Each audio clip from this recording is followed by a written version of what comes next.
Sir ஒரு நாள் எனக்கு ரூமு பெல் அடிச்சுது. ஊட்டியில் ஷூட்டிங் நடந்துகிட்ருக்கு அன்பேவா. அப்போது கதவை போய் நான் திறந்தா எம்ஜிஆர் காஃபி வச்சு நின்றுட்டுருக்காரு. குட் மார்னிங் முதலாளி, உங்களுக்கு தான் காஃபி கொண்டு வந்தேன். என்ன தலைவரை, நீங்கள் என்ன நம்மளை போய் முதலாளிக்கு எதிராளி சொல்லிட்டுருக்கீங்க, நீங்கள் தான் தலைவர்.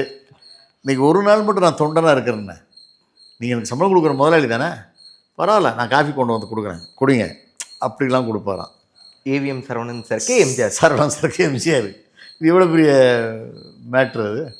அவர் சொல்லிட்டு சிரிப்பார். அவர் ஜாலியாக தான் பண்ணுவார்.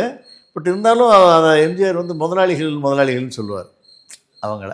இந்த சரவணன் மேலே சரவணனுடைய சின்சியாரிட்டி, அவங்க அப்பாட்ட கற்றுக்கிட்ட அந்த ஒபீடியன்ட்டு, அந்த ஒரு பிளான் பண்ணி ஷூட்டிங்கை எம்ஜிஆரையே அசுத்துற அளவுக்கு இவங்க ஷூட்டிங் பிளான் பண்ணுவாங்க. சாதாரண ஆட்களையே ஒரு டிவி சீரியல் நடிக்கிறவங்கள கூட இவங்க சிஸ்டமேட்டிக்காக தான் பண்ணுவாங்க.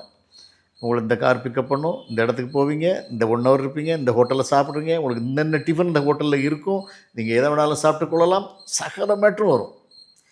அது ஒன்றுமே கிளியர்னா அப்படி ஒரு ப்ரோக்ராம் யாருமே போட முடியாது உலகத்தில். அப்படி போடுவாங்க. எம்ஜிஆர்னா எப்படி பண்ணுவாங்க, சார் இந்த ஸ்டார் ஹோட்டல், நீங்கள் இத்தனாம் தேதி இங்கே வருவீங்க, இந்த ஃப்ளைட்டில் நீங்கள் ஏறுறீங்க சார், அந்த ஃப்ளைட் நம்பர் இது சார், அந்த கேப்டன் பேரை கூட சொல்லிவிடுவாங்க. அப்படி ஒரு பிளான் ப்ரோக்ராம் வகுத்து கொடுக்குறது தான் ஏவிஎம்.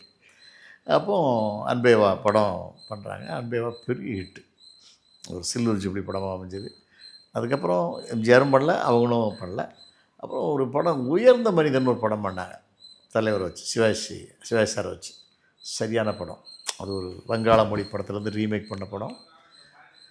இன்றைக்கி உயர்ந்த மனிதன் பார்த்திங்கன்னா படு ஃபாஸ்ட்டாக போகும், அப்படிங்கிற ஜெட்டு ஸ்பீடில் போகும் படம். அது மாதிரி ஒரு மேக்கிங் ஸ்டைலிஷான ஒரு படம் உயர்ந்த மனிதன்.